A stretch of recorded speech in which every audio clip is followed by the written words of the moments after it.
Bienvenue sur le podcast On jase piano avec. Je m'appelle Antoine Laporte et je suis pianiste classique. À chaque épisode, j'ai un ou une invité pianiste concertiste et le but sera de démystifier le métier de pianiste auprès du grand public et d'inspirer d'autres musiciens. On parle de leur parcours depuis les tout débuts, leur cheminement académique et les concours de piano, ainsi que leur saut vers la carrière professionnelle. Ce podcast s'adresse également aux pianistes puisqu'il parle de la pratique quotidienne, des astuces techniques et des méthodes de travail au piano. On parle aussi des intérêts divers des invités qui nourrissent leur pratique, ou bien qui leur apportent une bouffée d'air frais et un recul nécessaire afin d'y revenir avec plus de joie et d'engouement. Bon épisode! Alors bonjour tout le monde, ici Antoine Laporte au microphone et bienvenue à ce deuxième épisode du podcast On jase piano avec. Aujourd'hui, on jase avec Laurence Manning. Bonjour Laurence. Bonjour Antoine. Ça va bien? Très bien, toi? Oui, super. Puis merci beaucoup d'avoir accepté de participer à ce podcast qui est tout jeune et qui commence. Ça me fait plaisir. Ouais. Et puis, en plus, on a eu la chance de se connaître quand même pas mal. On a déjà habité ensemble à Montréal, en colocation.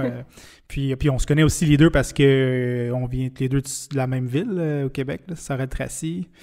Alors, puis on est comme, c'est ça, des pianistes de base classique, formation classique. À Sorel-Tracy, il n'y en a pas des tonnes. C'est vrai. Donc, alors, en tout cas, je suis super content que tu sois là. Et c'est ça. Pour commencer, j'aimerais juste que si tu peux juste me parler, comme faire un petit résumé de ton parcours comme pianiste, comme musicienne. Comment tu as commencé, comment t'as touché au piano la première fois, un petit peu, tu peux parler de tes études aussi, puis juste pour avoir un petit portrait. C'est bon. J'ai commencé tout petite. Ma mère est prof de piano. Donc, j'ai commencé le piano à 3 ans et demi. Je voyais ses élèves jouer, puis ça m'intriguait beaucoup. J'avais vraiment hâte de jouer du piano moi aussi. Donc, ça n'a pas été long que j'ai voulu prendre des cours. Puis, j'étais vraiment douée. J'ai appris très vite à lire la musique. J'ai appris à lire la musique avant de lire à l'école. Puis, pour moi, c'était vraiment un jeu. Puis, c'était vraiment le fun. Puis, j'aimais beaucoup le défi d'apprendre à jouer de la nouvelle musique, à déchiffrer les partitions. Je trouvais ça vraiment le fun. Puis plus tard aussi, rejouer des mélodies que je connais, tout ça. Ensuite, ça n'a pas été long que... Bon, j'ai étudié avec ma mère pendant une dizaine d'années. J'étais allée au conservatoire. Puis finalement, pour mes études, ensuite, je suis allée à l'Université de Montréal où j'ai terminé un bac fait de maîtrise, puis finalement un doctorat en interprétation classique. Mm-hmm. Donc ça, c'est pas mal ma formation. Cool. Puis tes profs, ça a été qui au conservatoire puis à l'UDM? Au conservatoire, c'était Suzanne Goyette. Avant ça, c'était surtout Louise Bessette. Je l'ai eu pendant plusieurs années. Ensuite, Suzanne Goyette. Et c'était pas mal tout. Ensuite, j'étais mûre pour un changement de professeur. Puis j'avais vraiment eu un coup de foudre pour Paul Stewart que j'ai eu en masterclass. Il était venu donner un cours de musique de chambre au conservatoire. Puis j'avais vraiment aimé son approche beaucoup, là. Donc je lui ai reparlé, puis il était d'accord de m'avoir comme élève. Fait que c'est avec lui que, dans le fond, je suis arrivée en fin baccalauréat à l'université parce que j'avais presque terminé l'équivalent au conservatoire, mais il me manquait quelques cours. Fait que j'ai terminé mon bac avec lui, puis ensuite ma maîtrise, je l'ai faite en 1 an et demi, puis ensuite j'ai fait mon doctorat avec Paul. Ouais, parce qu'au conservatoire, tu étais rentré comme très jeune, là, genre... Oui, à 11 ans, là. Ouais, c'est ça. Ouais, c'est quand même impressionnant c'est ça, à 11 ans, parce que le conservatoire, là, c'est l'une des meilleures écoles de musique au Québec. C'est pas la meilleure pour, en tout cas, avant l'université. Rentrer là, c'est difficile, faire les auditions. J'en parlais un peu dans un autre podcast que j'avais essayé, moi, des auditions à 13 ans, puis j'avais été refusé, puis que j'ai réessayé plus tard, puis ça a passé, parce que c'est ça, ça prend déjà un niveau de base, là, c'est pas... en France aussi, il y a beaucoup de conservatoires, mais il y a plusieurs niveaux, tandis qu'au Québec, le conservatoire, il y en a juste un niveau, puis c'est le plus fort, fait que... Oui, c'est vraiment exigeant, là. Ouais, Ouais. c'est ça. Ouais, ouais. Cool. Puis après, ben c'est ça. Fait que là, tu as tout fait. Toutes ces années-là aussi, ça devait être riche quand même.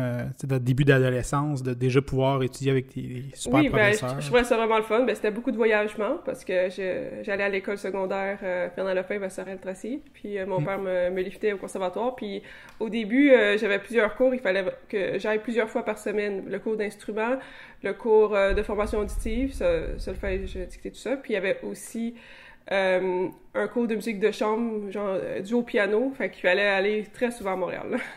Ouais, ouais. C'est clair. Je me rappelle un peu quand j'allais à Vincent d'Indy, genre j'avais 13 ans, j'étais allé une année comme ça le samedi aussi. C'était beaucoup. Ça aussi, ça me stressait tout le temps un petit peu d'aller au cours, là, tu sais, d'être assez près, puis tout ça. Là, je sais pas si toi, c'était... Ben oui, surtout que j'étais vraiment impressionnée. Là. Je pense que le premier cours que j'ai eu avec Louise Bessette, j'avais le hockey, genre. Fait que là, je suis arrivée au conservatoire, puis là, j'avais le hockey, puis j'avais peur de pas être correct. Finalement, je suis rentrée dans le cours, puis c'était correct, là. Ça a passé. Oui. Ou elle t'a fait peur, parce que normalement, il dit quand on a peur, c'est là que le hockey t'arrête. Non, mais j'étais bien impressionnée, là, ça c'est sûr. OK. Cool. Fait que là, c'est ça, dans le fond, t'es allé à l'UDM après, puis t'as fait, je pense, ta maîtrise, puis ton doctorat en pratique, en piano. Oui, en interprétation piano. Oui, ouais. Ça, puis c'était sur Fanny Mendelssohn que tu l'as fait, ta thèse. C'est ça, de doctorat. Ouais. Ouais. Mais c'est ça. À l'Université de Montréal, c'est vraiment axé sur la pratique de l'instrument, le doctorat. Fait qu'il y a une partie qui a comme une thèse à écrire, mais après ça, c'est surtout des récitals, là, genre. T'as, je pense, au moins 5 récitals de doctorat à faire, puis à chaque fois un programme différent, puis c'est devant un jury avec plusieurs personnes, puis c'est intense. Puis comme le plus gros examen, c'est le dernier récital. C'est vraiment comme Puis normalement, une thèse, c'est pas tout le monde qui s'investit autant dans l'écriture de leur thèse. Il y en a qui le font plus rapidement que d'autres, mais moi, j'étais vraiment très investie dans mon projet, puis j'ai vraiment été... j'ai eu besoin de l'aide d'une musicologue pour le faire, parce que c'était quand même... ça demandait beaucoup de recherche.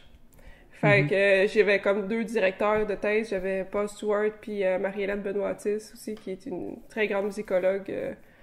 Ouais, puis t'es allé même faire des missions doctorales, genre en Allemagne, France. Oui, c'est ça. J'étais allée faire des recherches là-bas parce que pour ce que je cherchais, j'avais pas la littérature qu'il fallait pour...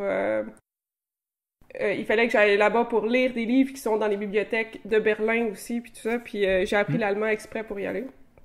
Puis je suis allée en France aussi pour rencontrer une spécialiste sur Fanny Mendelssohn qui a écrit sa biographie, puis tout ça. Ouais, parce que Françoise Thiard, je pense. Oui, c'est ça. Oui. Ouais, c'est comme la sommité une des sommités là, dans le sujet. Là. Oui. Ouais, c'est super intéressant. J'ai rencontré aussi Angela Mace Christian qui habite à Toronto. Ben, je l'ai rencontrée à Toronto, je sais pas si c'est là qu'elle habite.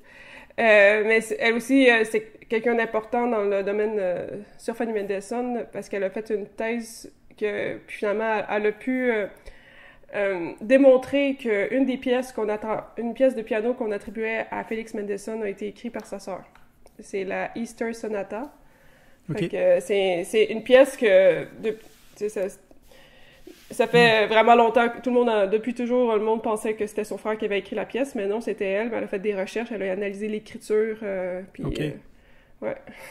Wow, j'imagine qu'il doit y en avoir pas mal des pièces de même qui ont été attribuées à d'autres des compositeurs hommes, puis que c'était fait finalement par soit leur conjointe ou des compositrices femmes. Oui, je pense que j'avais lu que peut-être que la femme de Bach aussi, elle aurait écrit des trucs, en tout cas. Ah oui. Mais c'est le fun de pouvoir comme rectifier des trucs de l'histoire encore aujourd'hui. Ouais. Cool. Ben, tant qu'à être sur le sujet, ben peut-être qu'on peut écouter quelque chose de Fanny Mendelssohn. Ben justement, on va écouter un extrait de ton récital. Tu as fait ton récital fin doctorat. Oui. Donc, c'est ça. J'ai choisi le mois. En fait, c'est Daciard. Donc, il y a une pièce pour chaque mois, elle a composé une pièce. Puis, on va écouter le mois d'octobre parce que c'est ton mois de naissance. Donc, c'est bon. Je me disais que c'était peut-être une bonne idée d'y aller avec ça. Donc, on écoute Octobre de Daciard de Fanny Mendelssohn.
parler de ce que j'ai joué à mon récital de fin de doctorat d'Asiar. En fait, c'est un grand cycle. D'Asiar, ça veut dire l'année en allemand.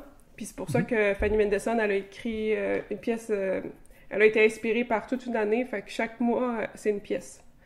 Puis elle a fait une pièce de plus à la fin. Donc, c'est 13 courtes pièces de caractère. Puis c'est vraiment très original, puis c'était très innovateur pour l'époque. Puis ce que j'ai envie de partager aussi, c'est que je suis en contact avec une des descendantes de Fanny Mendelssohn. Sheila Heyman, c'est l'arrière petite-fille de Fanny Mendelssohn. Okay.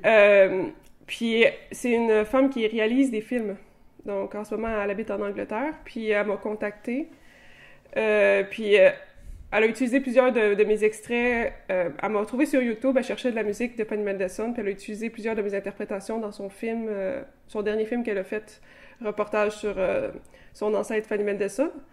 Puis là aussi, elle est en train de produire un autre film. Elle a réussi à obtenir du financement pour quelque chose d'encore plus gros, qui a une plus grande portée internationale. Puis elle m'a dit elle m'a demandé la permission d'utiliser mon enregistrement de ma fin de doctorat, parce qu'elle dit qu'elle elle a écouté plein d'autres interprétations, mais c'est la mienne qu'elle préfère.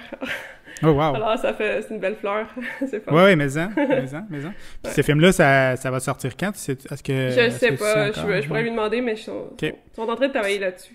C'est un documentaire ou ça va être genre un film... C'est documentaire. C'est comme... Oui. Okay. Puis le premier film que j'ai vu, elle avait diffusé aussi. Je suis pas sûre que le film est encore disponible. C'était comme vraiment... C'était un visionnement live. Mais c'était vraiment de type documentaire avec... il y avait une actrice qui relatait la vie de Fanny Mendelssohn avec des extraits de plusieurs pianistes. Là, OK. C'est ça. Cool. Donc, ça, c'était pour ton doctorat. Oui. Après, quand tu as terminé ton doctorat, tu as fait beaucoup d'enregistrements. Je sais plus quelle année exactement tu as fini ton doc, mais en tout cas, je pense que tu as fait au moins 5 albums là, depuis la sortie. Il y a eu beaucoup de projets, là, Trifantasy. Tu as fait aussi des albums solo. Tu as eu ton intérêt pour la musique de jeux vidéo. Il y avait le Game Music qui est sorti en 2019, Game Music Piano Album, Piano Mirror. Après, c'était des compositions inspirées un peu de c'est vraiment des compositions originales, là, vraiment. C'est sûr que je suis inspirée entre autres de la musique de jeu, mais aussi de la musique classique, néoclassique, un peu celtique aussi, des fois. Oui, c'est ça. C'est ça, puis enfin, tous ces albums-là, ces idées-là, c'est que tu avais ressenti le besoin après tes études de comme lancer de la musique. Puis... Ça a commencé avant la fin. C'est que durant mes études, j'aimais beaucoup ce que je faisais, puis sur Fanny Mendelssohn, puis tout ça. Puis à un moment donné, je me demandais un peu qu'est-ce que je ferais après. Puis j'ai eu l'occasion de jouer avec des orchestres de jeux vidéo. Fait que ça, c'était en 2016. Puis j'ai vraiment adoré mon expérience. Ça reste que moi, j'aime les jeux vidéo. Puis depuis que je suis petite, que je joue à des jeux vidéo. Puis donc, j'aime la musique, puis j'en connais aussi. Tu sais, j'ai joué avec mon frère aussi, qui est musicien, puis qui aime les jeux vidéo.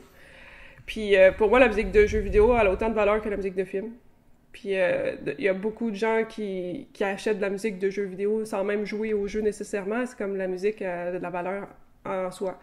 Mais en même temps, il y a aussi l'aspect nostalgie pour ceux qui aiment les jeux, comme d'entendre la musique de Mario, de Zelda, de Final Fantasy. Quand tu as eu l'occasion de jouer au jeu, c'est sûr que ça donne des émotions. Puis il y a quelque chose de très rassembleur. Si tu vois une foule qui va écouter un concert... de musique de jeux vidéo, les gens sont vraiment...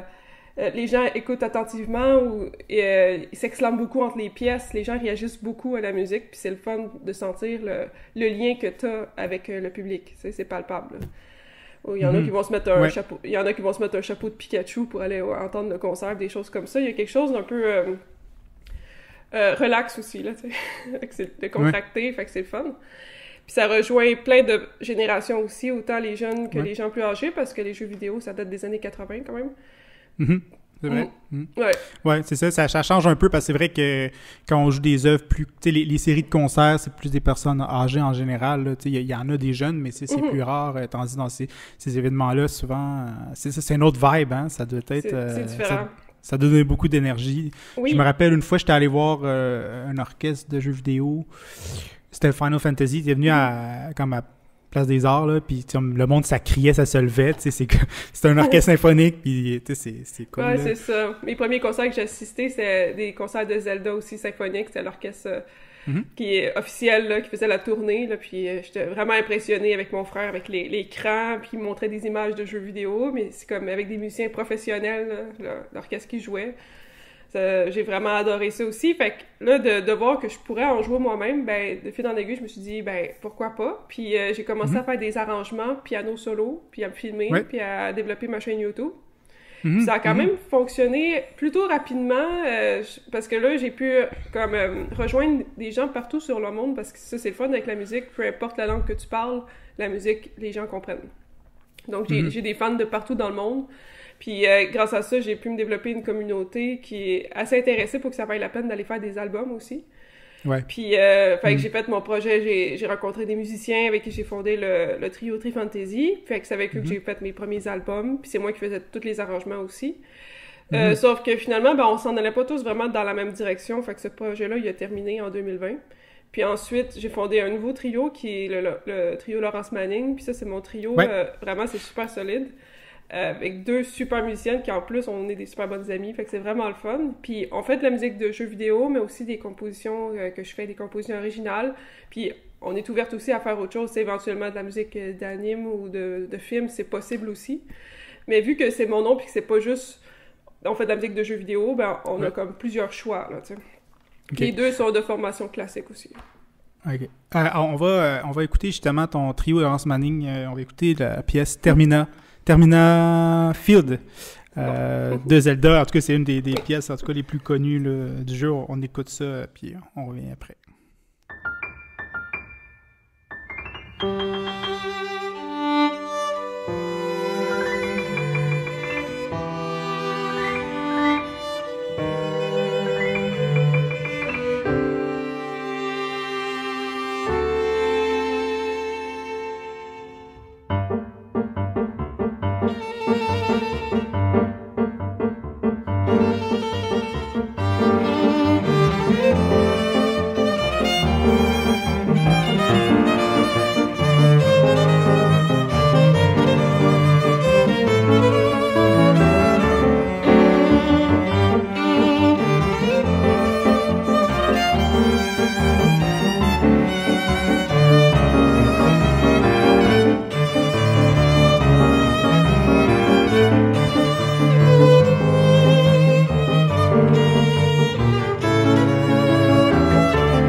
Yes! Yes, c'est super, ça sonne vraiment bien. Merci. C'est cool. Ça a été fait au Studio Piccolo aussi? Oui. Oui, ok. Oui, c'est ça. Donc, dans le fond, tu enregistres tout le temps pas mal là. C'est comme ton studio de prédilection. Oui, ben ils ont un super piano. Puis ça sonne bien, puis je suis vraiment contente d'aller là. Ils sont super professionnels. Tout est là, puis c'est le fun d'avoir un service clé en main. Tu sais, t'arrives, t'as rien à penser, le piano est accordé. C'est un Steinway 9 pieds. Les micros sont tous placés, on fait des petits ajustements. Puis c'est tout. Puis après ça, ils vont s'occuper aussi du mixage. Puis ça, c'est sûr que je travaille avec eux là-dessus. Puis c'est ça. Le montage, là, savoir les montages, savoir qu'est-ce qu'on coupe, ce qu'on garde. C'est ça. Oui. Puis avec le trio, ça a été plus long que piano solo parce que c'est pas évident de savoir qui il faut entendre plus que l'autre. Parce que ce que j'écris, c'est vraiment de la musique de chambre. C'est pas c'est pas le violon qui a toujours la mélodie. La plupart du temps, oui, mais des fois, c'est le violoncelle, puis des fois, c'est le piano aussi. Fait que faut comme équilibrer ça, tu sais. Ouais, le volume, le mixage, parce que, tu sais, quand vous l'avez joué, ça devait être bien équilibré, mais c'est vrai qu'un coup, c'était capté, après... C'est vraiment différent. C'était notre première expérience en studio, puis c'était le fun, puis c'est sûr qu'il va en avoir d'autres. Mais en même temps, on apprend à chaque fois. Puis c'est vraiment différent de jouer en concert. Tu sais, quand on est en concert, on est toutes les trois, on est comme en symbiose, puis c'est facile de mettre en valeur qu'est-ce qu'on veut, qui est en avant, puis tout ça. Mais quand on enregistre en studio, ben on est séparés, tu sais. Puis il y a comme des panneaux entre nous, tu sais. Fait qu'il faut vraiment qu'on se regarde comme fou pour se voir, mais on n'a pas la même... on n'est pas aussi collés, puis en même temps, ça permet de vraiment entendre super bien chaque instrument. Fait que c'est super important d'avoir beaucoup pratiqué avant, parce que comme ça, on s'écoute, puis on est capable de s'entendre, on a nos écouteurs pendant qu'on joue. Ah ouais, mais pour le mixage, c'est vraiment la meilleure option, parce que après ça permet vraiment de... Tu sais, si jamais il y a eu un petit bruit puis un problème dans le violon... Ouais. Ben on peut aller le chercher ailleurs, puis le copier là, puis arranger le petit problème. Tandis que si c'était en concert, il n'y a rien à faire, tu sais, c'est comme si les trois en même temps, là, tu sais. Ouais, c'est ça, parce que ça fait plusieurs pistes, Ouais, je comprends. Ouais, non, c'est ça. Puis l'affaire, c'est que ça rend la chose un petit peu plus complexe aussi au niveau de jouer ensemble, si c'est pas... comme live, là. C'est d'autres difficultés. En même temps, ce qui est le fun, c'est qu'on peut monter, on peut... s'il arrive quelque chose, on peut recommencer. Oui. Donc, ça, c'est quand même... Ça enlève un petit poids aussi, j'imagine. Là. Oui, c'est sûr. Puis c'est sûr que j'ai hâte qu'on en fasse un autre aussi, mais j'étais comme en recherche de financement. C'est sûr que... À date, ce que je fais des campagnes de sociofinancement, puis je trouve ça le fun. Mais j'essaie de regarder, voir s'il y a d'autres options aussi pour faire d'autres albums, parce que là, j'ai comme plusieurs projets à venir en solo, en trio. Puis ça va dépendre un peu de comment ça se passe. Par exemple, en solo, je vais sûrement l'avoir annoncé quand tu vas avoir sorti l'épisode du podcast. Mais je travaille sur un album solo de musique de jeux vidéo du jeu Castlevania. Ça, c'est un jeu... qui date de la même époque de Zelda, puis c'est comme... faut vaincre Dracula, tu sais, puis les vampires. Okay. Puis la musique est vraiment, vraiment excellente. J'ai toujours adoré la musique de ce jeu-là. Puis ma chaîne YouTube a vraiment fait un grand bond quand j'ai commencé à faire de la musique de Castlevania, tu sais. Au début, je me suis fait surtout connaître avec la musique de Zelda. Mais là, avec les Castlevania, j'ai des centaines de milliers de vues sur mes vidéos, puis je fais... Je gagne des sous, entre autres, de cette façon-là, tu sais. Puis j'ai plus que, je pense, 2,5 millions de vues en tout sur ma chaîne YouTube, tu sais. OK, ouais, parce que j'ai regardé, tu avais plus que 25 000 abonnés, mais les vues, ça a dit, les vues... Les vues totales, là, c'est vraiment beaucoup. Wow! Fait que ça vaut vraiment la peine de faire un album, puis là, maintenant, je pourrais aussi en faire un en trio, parce que j'ai fait des tournées de concerts l'année passée. Puis avec mon trio, on a fait une tournée de concert Zelda. J'ai écrit des arrangements exprès pour ce concert-là. Puis c'est avec ces arrangements-là, plus quelques autres. En tout cas, j'ai fait un programme, puis avec ça, j'ai fait l'album Trio of the Goddesses. Ouais. Avec Daphné Saint-Saëns, Richard, puis Lauduna Vincent. C'est ça. Oui. Puis on a fait aussi une tournée du concert Castlevania qui a eu beaucoup de succès. Fait que ça peut être une option pour un autre album. Mais là, je suis en discussion avec un label américain qui serait intéressé pour un album piano solo de Castlevania. Okay. Fait que c'est pour ça que je regarde avec eux autres. Si ça fonctionne, ça va être le fun parce qu'on va avoir le CD, le vinyle et possiblement les partitions qui seraient vendues, mais on essaie de contacter le producteur de jeux vidéo, Konami, parce que ça prend leur autorisation pour vendre les partitions. OK. En ce qui concerne le CD puis le vinyle, on pourrait le faire quand même parce que c'est possible d'acheter des licences mécaniques. Ouais. Est-ce que tu irais enregistrer là-bas ou il te ferait... Tu as carte blanche, tu fais tes affaires? Je pense que ça va être carte blanche puis ça va être ici, probablement encore au studio Piccolo. C'est juste que j'attends de voir côté financier comment on va s'arranger pour faire ça. Parce que si ça fonctionne pas avec eux, je pourrais très bien faire une campagne de sociofinancement puis j'ai aucun doute que j'arriverai à mes objectifs parce que j'ai beaucoup de mes fans qui attendent cet album-là depuis plusieurs années. Ouais, c'est ça, parce que je pense que tu as eu plus que 400 contributeurs pour ton Oui, album. c'est ça. Ça a très bien fonctionné. Puis même mon album de composition, ça a été une belle surprise parce que c'était la première fois que je présentais un projet d'album que c'était pas de la musique de jeux vidéo, mais des compositions originales. Puis les gens, ils ont vraiment suivi. Puis à chaque fois, je dépasse mes objectifs. Puis ça me permet d'ajouter un peu plus à l'album puis de pas être stressé au côté financier parce que il y a toujours des surprises, tu sais, quand on veut enregistrer, on se fait un budget puis finalement tel truc ça a pris plus de temps, finalement ça coûte un petit peu plus cher, fait que d'avoir un petit peu plus que l'objectif c'est toujours mieux là. Ouais. Puis je me demandais aussi la composition, tu sais, la musique du jeu vidéo, ça faisait longtemps depuis que t'es jeune, t'écoutais ça, puis la composition je pense que ça vient un peu de ton influence ça, de faire les arrangements des jeux vidéo, mais est-ce que tu as toujours voulu composer? Oui, mais j'avais comme pas assez confiance en moi pour oser faire de la composition. Mais j'ai commencé à en faire comme plutôt en 2017, j'ai fait la composition Medieval Fantasy, puis ensuite l'année suivante Water Spirit, c'est 2 pièces qui sont sur mon album.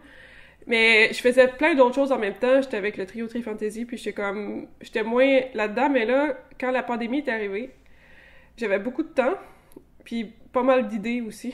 Fait que j'avais commencé à composer avant que la pandémie arrive, mais là, le fait d'avoir beaucoup de temps, parce que j'avais d'autres contrats, j'avais des concerts, j'avais plein de trucs à mon horaire qui sont tombés à l'eau.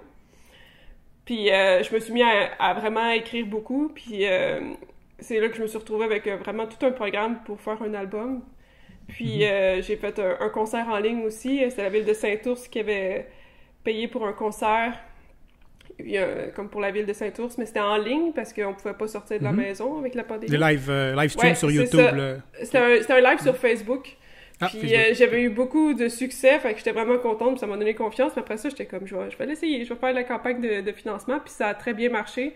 J'avais quand même sorti une couple de mes compositions sur YouTube, mais je pouvais pas savoir à quel point que ça fonctionnerait bien, puis les gens m'ont fait confiance, fait que... Puis il y a encore des gens qui ont hâte que je sorte un nouvel album de composition, parce que là, comme ça élargit mon public, tu sais. Oui, non, c'est clair. Ouais. C'est un autre public, c'est pas le même aussi, ça doit être un public un peu différent, ça peut être c'est un peu des deux, mais ça va peut-être rejoindre des gens plus âgés. La composition, le fait que le jeu vidéo, des fois, ça peut faire peur à des personnes qui connaissent pas ça du tout. Mais comme quand on parle de musique originale, puis c'est de la musique qui s'écoute bien, mes compositions aussi, là. Donc, un empêche pas l'autre. Il y en a qui trippent plus sur mes compositions, d'autres sur ma musique de jeu, puis il y en a que c'est les deux aussi. OK. Ben, tant qu'à parler de ça, on va aller écouter une pièce, une de tes compositions. C'est la première piste qui est sur ton album Piano Mirror que tu as sorti pendant la pandémie, là, en 2020. Oui. Donc, Dance with the Wind.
Ouais, ouais, c'est beau.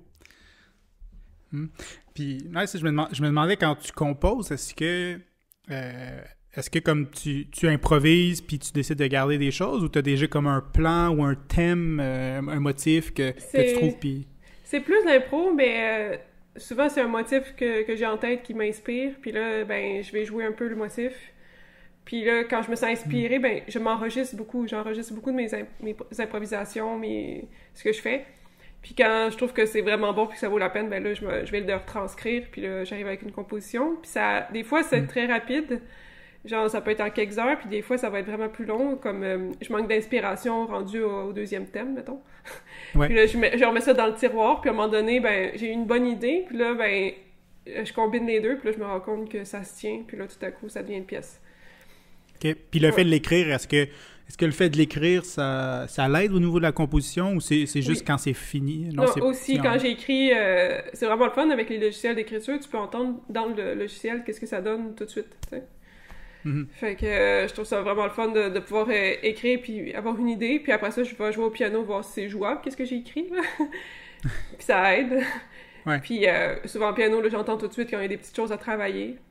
Puis le processus, ça ressemble quand même pas mal à l'arrangement, sauf que c'est vraiment des idées originales. Puis ce qui est des titres aussi, des fois, j'ai une bonne inspiration d'un bon titre accrocheur tout de suite. Puis des fois, c'est à force de la jouer que là, tout à coup, j'ai un meilleur titre qui m'apparaît, tu sais. Ouais. Puis t'es-tu comme... Tu sais, avant de faire comme, OK, là, c'est assez bon pour que je le garde, est-ce que t'es dur envers toi-même ou... Oui, je suis dur. Ouais, c'est ça, parce que... C'est sûr. Moi aussi, je compose, mais, tu sais, de décider de faire une tune au complet, là, puis de... Tu sais, ça m'est arrivé pas souvent de dire, bah, OK, là, je la garde, c'est plus des idées, là. Ouais, c'est ça. Tu sais, il faut quand même se faire une discipline pour dire... Oui. Ouais, se faire confiance, tu l'as dit tantôt. Ben, c'est ça. C'est une grosse question de confiance parce que c'est facile d'avoir des petites idées, mais si t'as pas confiance puis que t'as pas tu te dis, ben là, je vais perdre mon temps, c'est pas assez bon, ben, tu mets ça de côté. J'ai plusieurs dossiers, là. J'ai un dossier croquis puis trucs pas finis. Fait que là-dedans, c'est plein de petites choses pas finies, là. Fait que c'est plein de trucs que je trouvais que c'était assez bon pour garder l'audio, quelque chose, mais que j'étais pas assez inspirée pour le finir. Fait que je me dis, à un moment donné, quand je vais me sentir inspirée pour composer, je peux reprendre un thème qui était pas fini, puis je vais le finir. Parce que ça aussi, la création, ça se commande pas. Puis tu peux être une bonne période que t'as pas d'idée, puis c'est comme, c'est plus facile d'interpréter de la musique déjà faite, ou comme des arrangements ou d'autres compositions. Ouais. Puis il y a des moments que tu te sens vraiment inspiré, puis tu te dis, là, je sens que j'ai le goût d'écrire quelque chose. Mais ça veut pas dire que t'es inspiré pour finir toute la pièce, nécessairement. Des fois, on fait juste pour improviser aussi, puis c'est bien correct. Tu sais, mettons que tu regardes dehors, puis la neige t'inspire, puis là, t'as un beau thème, puis là, tu l'écris. Mais c'est pas... La tune n'est pas finie, mais c'est pas grave, tu sais. C'est comme... Dans le fond, je valorise les différentes étapes. Tu sais, une improvisation peut être bonne, même si c'est pas fini. Même si tu t'es trompé dedans. Si tu sens qu'il y a une émotion, quelque chose, ça vaut la peine de la garder puis de la retravailler plus tard. Puis c'est sûr que des fois, ça arrive aussi que... Puis ça, c'est le fun, une journée comme ça. Tu écris le début de ta pièce, puis là, t'es vraiment inspiré, puis juste d'être dans le logiciel, j'écris le reste. Parce que je l'entends dans ma tête, puis je suis inspirée pour ce qui va venir, tu sais.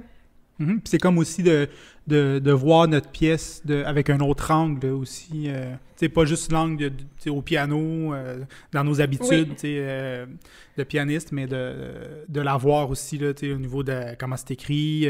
Puis des fois, juste en voyant comment c'est écrit, tu vois un peu des motifs ou... C'est comme des vagues, tu vois comme des formes, fait que je sais pas si... C'est ça, ou tu réalises que la pièce est très majeure, avec un petit bout en mineur, ça ferait du bien, ou un truc comme ça, tu sais. Ah ouais, c'est plus théorique. Mais aussi, tu sais, justement, tu sais, à cause que t'as fait ton piano classique, t'as joué les grandes œuvres de Rachmaninoff, tout ça, tu sais, Fanny Mendelssohn, mais Beethoven et tout. Je trouve ça encore plus difficile, tu sais, de composer quelque chose puis de se faire confiance que quelqu'un, mettons, qui joue du piano puis qui sort ses affaires mais qui a pas qui a pas tout joué ce répertoire-là, tu sais, c'est nono puis c'est paradoxal parce que c'est vrai ce que tu dis, comme quand on sait pas, on pense qu'on est meilleur, là, puis là, ben, les gens, quelqu'un qui est amateur peut se trouver qu'il est génial, mais finalement, pour revenir avec la confiance en soi pour la composition, comme de pourquoi que quelqu'un qui a moins de formation va avoir plus confiance, ben, c'est parce que il y a comme un paradoxe, c'est quelqu'un qui a pas de formation, il va pas se comparer à des gens meilleurs que lui, tu sais. qu'après des années de... Moi, je te comprends, quand on est en musique classique, on joue les plus grandes œuvres, puis c'est des chefs-d'œuvre incroyables qu'on joue de grands compositeurs, puis on est là-dedans depuis qu'on est petit, puis en même temps, c'est grisant, parce que là, tu te dis, hey, je suis capable de jouer la plus belle puis la plus difficile musique du monde, puis tu sais, la musique qui date, qui a traversé le temps. Après ça, tu te dis, moi, Laurence Manning, moi, Antoine Laporte, je vais composer ma propre œuvre, puis ça va être bon, même, tu sais, même si c'est pas du Jean-Sébastien Bach, que c'est pas du Beethoven, que c'est pas du Fanny Mendelssohn, ça a de la valeur, tu sais. Ouais, puis tu sais, surtout, tu sais, quand on écoute à l'université ce qui se fait aujourd'hui, tu sais, c'est de la musique contemporaine un peu comme l'art, tu sais, dans l'abstrait en art visuel, tu sais. Donc, tu sais, moi, c'est sûr que je serais peut-être pas porté à composer de la musique comme ça. Mais tu sais, il y a l'espèce un peu de regard, tu sais, je pense, Boulez, il y a toute une école, là, tu sais, qui... Mais il y a un élitisme, là. Ouais, c'est ça, mais... Il y a un élitisme dans la musique contemporaine, que c'est difficile de rejoindre le monde, puis le but, c'est pas nécessairement non plus de les rejoindre, fait que... C'est vraiment un monde complètement différent, puis... En tout cas, moi, en tant qu'interprète, j'ai toujours adoré avoir vraiment un contact avec mon public, puis sentir que les gens aiment ce que je fais, puis qu'il y a un retour, puis que je communique avec eux, tu sais. Mais c'est sûr que si tu parles un langage que les gens comprennent pas autant, ben ça fait pas les mêmes émotions, puis c'est vraiment différent. Sauf que si on accorde juste la valeur à cette musique-là, qui est très inaccessible, ça donne pas une grande marge de manœuvre, tu sais. Il y a comme... beaucoup de critiques classiques qui vont dénigrer tout ce qui est néoclassique ou, mettons, de la musique comme celle d'Alexandra Strelitzky, qui plaît à un très large public.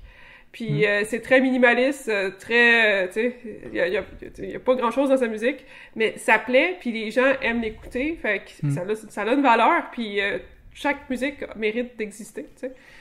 Puis il y a aussi un souci accordé peut-être plus grand au son, tu sais, à la prise de son, tu sais, Alexandra Strelitzky, on entend c'est ça, les chacun feutres. a son esthétique.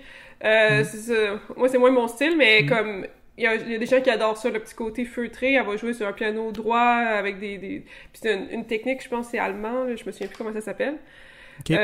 Moi, j'aime vraiment les trucs plus clean, puis même en musique de jeux vidéo, je veux dire, moi, j'aime même la vieille musique en 8 bits, là, fait que c'est comme c'est ultra détaillé, c'est ultra clean. C'est quand même de proche, une prise de... Puis j'aime beaucoup aussi utiliser les contrastes dans ma musique, que ce soit en jeu vidéo, composition originale, puis ça, avec la technique de trucs feutrés, si t'es tout le temps sur une accorda, c'est sûr que tu peux pas faire des gros fortissimos puis des petits pianissimos, t'es comme... Moi, j'aime ça pouvoir faire des deux, tu sais, faire de la musique très douce puis très forte, ça me tente, là, tu sais. Ouais. Fait que ça, c'est une question de goût, mais ça revient à dire qu'il faut se faire confiance à nous de dire, moi, je sens ça comme ça, puis les gens aiment l'unicité puis la différence, puis s'assumer. Puis quand on a une grande formation, ben on a tout ce qu'il faut, dans le fond, pour écrire quelque chose qui a de la valeur. Puis ça sonnera pas comme un autre parce qu'on est différent. Mais moi, ce que je remarque, en tout cas, c'est que j'ai souvent l'impression que, en tout cas, je vais dire ça en toute humilité quand même, le fait d'avoir un haut niveau en interprétation, d'avoir lu autant de partitions puis d'avoir fait autant d'analyses musicales, c'est sûr que j'ai une vision globale de structure qui est peut-être plus définie que quelqu'un qui a moins fait d'études en musique, là. Fait que j'aurais pas autant de moyens pour composer, c'est sûr, parce que je serais capable de trouver une bonne mélodie, sûrement, même sans avoir été, parce que j'ai l'oreille musicale, là. Mais pour aller finir la pièce, c'est ça qui est plus difficile, c'est d'aller finir, d'avoir une structure, d'avoir quelque chose, tu sais, un début, un milieu, une fin, puis quelque chose qui s'est passé là-dedans. C'est sûr que quand t'as interprété du Rachmaninoff, comme tu dis, puis des grandes pièces, puis d'avoir lu beaucoup de partitions, j'ai lu beaucoup de partitions piano, mais aussi orchestrales dans mes cours, puis tout ça. Ça reste que ça élargit la vision, puis au niveau de l'instrumentation, même si on joue du piano solo, d'avoir une conscience des timbres, puis tout ça, ça fait une grosse différence aussi, là. Ouais, puis après, quand tu fais de la musique de chambre aussi... oui. Parce que tu as fait de la musique de chambre, t'as aussi fait de la musique de chambre avec d'autres... Oui, c'est à ça. l'école, là. Oui, ben c'est sûr que de jouer avec d'autres instruments, d'avoir la conscience, puis c'est sûr que j'ai eu des bons profs aussi qui m'ont aidé là-dedans, mais d'avoir vraiment comme la bonne écoute, puis d'être capable d'entendre c'est qui doit briller. En tant que pianiste, des fois, ben faut se mettre en dessous, mais des fois, tu sais, on abrille le reste de la formation. Puis de temps en temps, c'est à nous de briller aussi. T'sais, c'est comme, faut choisir les bons moments, puis toujours soutenir les autres aussi. Il y a eu une expérience qui m'a qui m'a inspiré quand j'étais au conservatoire. À un moment donné, on avait un exercice d'improvisation en groupe. Fait que tout le groupe, on avait tous nos instruments, puis on improvisait. Genre, on avait comme une couple d'accords, fallait improviser là-dessus. Puis j'ai remarqué que c'était pas nécessairement les pianistes les meilleurs à l'instrument qui étaient les meilleurs pour improviser avec d'autres personnes. Puis je me souviens que la prof, c'était Liette Kiergeau, puis elle m'avait complimenté, elle trouvait que j'avais vraiment fait un beau travail parce que, justement, je laissais la place aux autres. Quand c'était moi qui étais sur le piano, j'essayais pas de faire les traits les plus virtuoses puis les plus impressionnants, mais de temps en temps, j'étais capable de prendre le plancher, puis sinon, ben, j'étais capable de me fier à la structure qu'on s'était donnée harmonique. Puis, fait que chacun avait vraiment un solo intéressant, puis on était capable de faire quelque chose, tu sais. Ouais. Ah, c'est intéressant, c'est inspirant, ça. Ouais, parce que l'improvisation, la composition, ça se chevauche pas mal. Je pense qu'un nourrit l'autre. Veux pas, tu sais, les compositions, c'est comme toujours des débuts d'improvisation. Tout à fait. Puis c'est pas rare qu'on dit que les grands compositeurs étaient aussi des grands improvisateurs aussi, là. Ouais, c'est vrai.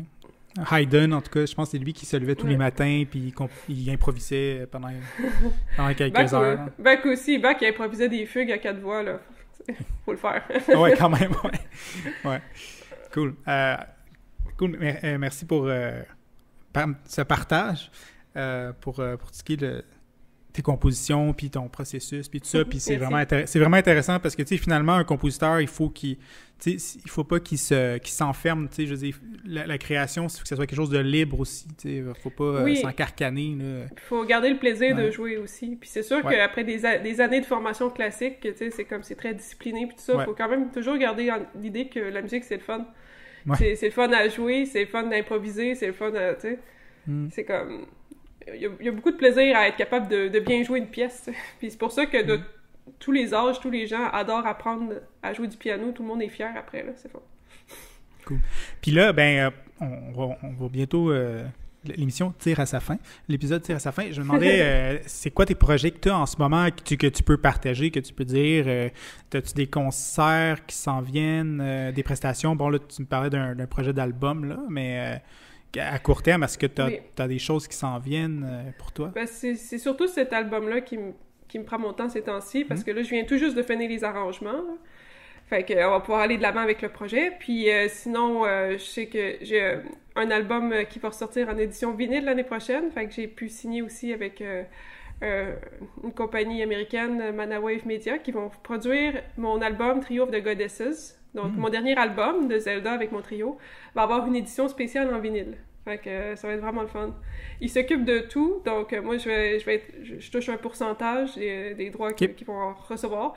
Mais ça va être vraiment le fun avec une nouvelle pochette. Donc, il y a un artiste qui va nous dessiner une pochette. Puis la distribution physique, dans le fond, la distribution physique, fait que ça... Ils s'occupent de tout. Fait que, parce que souvent, on m'a souvent demandé pourquoi tu fais pas des vinyles. On aimerait ça, des vinyles, mais ça coûte cher. Ça coûte cher à produire, vraiment. Puis à envoyer par la poste aussi, là, c'est comme...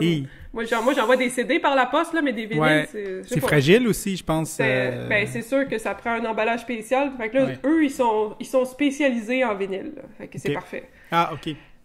Ouais, puis c'est revenu beaucoup à la mode, là. Oui. Mais tu sais, j'ai entendu dire, à cause que le vinyle t'est rendu tellement cher, là, c'est le CD qui est revenu un petit peu à la mode, tu sais, un petit peu, tu sais. C'est sûr. Mais bon, ça va peut-être rechanger. Fait que j'ai ce projet-là qui s'en vient, mon projet Castlevania sur lequel je travaille. Puis là, c'est sûr que je vais refaire des vidéos aussi parce que j'ai fait quand même beaucoup de compositions que j'ai hâte de partager au public. Fait que je vais faire des vidéos. Des concerts, je vais plutôt faire des concerts live. J'ai pas de date à venir pour les concerts, mais c'est sûr qu'il va en avoir. Là. Je garde tout le temps mes fans au courant. Là. Ouais, ben c'est ça, parce que t'es sur Patreon aussi, t'as une communauté qui te suivent. J'ai des mécènes qui me suivent depuis plusieurs années. C'est ça, fait que tu leur fais des lives, tu filmes, tu leur fais des extraits. Oui, ben c'est ça. Je leur parle à chaque semaine. Je leur fais une update de j'en suis où, qu'est-ce que je fais. Ils ont des exclusivités, des extraits, des trucs. Puis ils savent les choses avant les autres fans. Je les garde au courant. Des fois, je leur laisse décider les pièces que je vais enregistrer ou des choses comme ça. Fait que c'est fun. Puis ils ont accès à mes audios aussi. Quand je partage une vidéo, eux, ils ont aussi le MP3 puis le Wave que je leur partage en exclusivité. Des choses comme ça. Puis dans ce temps-là, c'est-tu toi qui te filme, tu fais tout toi-même ou t'es assisté? Ben, je fais tout moi-même, oui. Sauf quand j'ai des belles vidéos qui sont genre HD 4K, ben là, c'est mon père qui filme. Fait que quand j'ai la chance de pouvoir, qu'il peut venir me filmer chez moi ou... Puis c'est-tu quelque chose de te filmer, puis de te revoir, puis de faire, mettons, ton montage, c'est-tu quelque chose que t'aimes faire? Est-ce que c'est quelque chose aussi qui t'inspire? C'est-tu quelque chose qui t'apporte chose? Oui, j'aime ça faire ça. C'est long, par exemple. Des fois, ça peut être long, ça dépend c'est quoi les pièces. Mais je suis très exigeante, fait que c'est pour ça que je publie pas nécessairement souvent, parce que je suis en train de pratiquer. Tu sais, je veux vraiment que ce soit au niveau que j'ai envie d'entendre. Puis là, quand c'est prêt, là, je filme. Puis après ça, ben c'est du montage. Ce qui peut être long, c'est si j'ai plusieurs angles, puis qu'il faut que je synchronise avec l'audio, puis tout ça. Puis je te dirais que la partie la plus compliquée, finalement, c'est de publier. Parce que maintenant, avec tous les réseaux sociaux, là, ça arrête pas de changer. Fait que sur Facebook, ça change tout le temps. Instagram, maintenant, il y a TikTok. YouTube, c'est ma plateforme préférée, puis encore là, ça change aussi. Il faut toujours être à l'affût de comment que je publie ma vidéo, où est-ce que j'écris le titre, où est-ce que je peux changer la miniature de la vidéo. Fait qu'il faut vraiment être super flexible, là. Genre... Puis il faut référencer parce que pour aller chercher le plus d'écoute, de vues, il faut toucher le plus de personnes possible. Ouais. Fait qu'il faut bien savoir tout comment... les petits astuces. Référencer, puis essayer de... Qui est-ce que je tag sur Twitter? Est-ce qu'il y a un producteur ou quelqu'un qui est d'intéressant qui aimerait entendre cette vidéo-là? Fait qu'il y a toujours cette petite recherche-là à faire aussi. Puis ensuite, c'est répondre aux fans, mais ça, c'est quand même fun. C'est cool. Ça, t'as des beaux commentaires après. Je m'oblige pas à répondre tout le temps, tout de suite, parce que des fois, mettons que j'ai une vidéo qui a beaucoup de succès, puis je reçois plein de commentaires, la journée même, je m'applique à répondre à tout le monde. Mais sinon, je vais me prendre un moment dans la semaine que je me dis, là, ça fait un bout que j'ai pas répondu, puis là, je réponds à tout le monde. Ouais, parce que à un moment donné, quand c'est comme 200, 300 commentaires, ça peut être long, là. Ça peut être long, là. C'est un à la fois, là. Ouais, OK. Ouais. Cool. En tout cas, c'était super intéressant. Laurence, merci beaucoup pour ton temps. Puis ça fait plaisir. D'avoir partagé toutes tes créations, là, tes activités comme pianiste, parce que c'est ça qui m'intéresse là, dans ce podcast. C'est une bonne idée. Ça t'est venu comment, ton idée de podcast? Je pense, je sais. En fait, j'avais dit dans l'autre émission que je m'étais acheté un micro, ce micro-là, puis c'était pour faire mes lives là. Puis parce que je faisais un petit peu de live aussi, puis finalement quelqu'un m'a dit c'est un micro pour faire des podcasts. J'ai fait ça serait intéressant. Puis puis je trouve aussi que les pianistes, contrairement aux instrumentistes, mettons les cordes ou les vents. On est souvent tout seul dans nos projets. C'est vrai. À moins de faire un peu de musique de chambre, on est tout le temps un peu isolé. Puis j'avais le goût de créer une espèce de communauté de pianistes, puis que d'autres pianistes écoutent, puis que ça peut les inspirer aussi dans leur pratique, puis de voir s'inspirer des autres de comment ils travaillent leurs projets. C'est ça, pour aider un peu tout le monde là-dedans, parce que sinon on est tout le temps tout seul, puis on essaie de se convaincre que c'est un métier normal, mais c'est un métier, mais en même temps, le commun des mortels, des fois, ils se demandent un peu c'est quoi ce métier-là. On vit tous ça, c'est sûr. ouais, c'est ça. Puis, mais pour nous, c'est ça là, qu'on fait, là, puis on aime ça. Fait que, un peu démystifier aussi ça, là. C'est un peu ça. Mais c'est fun. C'était bien agréable. Merci de m'avoir invité. OK. Merci. Merci encore. Puis bonne chance pour la suite. Merci. Bonne chance aussi avec ton émission. Merci d'avoir écouté le podcast On jase piano avec. Je vous donne rendez-vous au prochain épisode dont mon invité sera Thierry Monpetit. À très bientôt.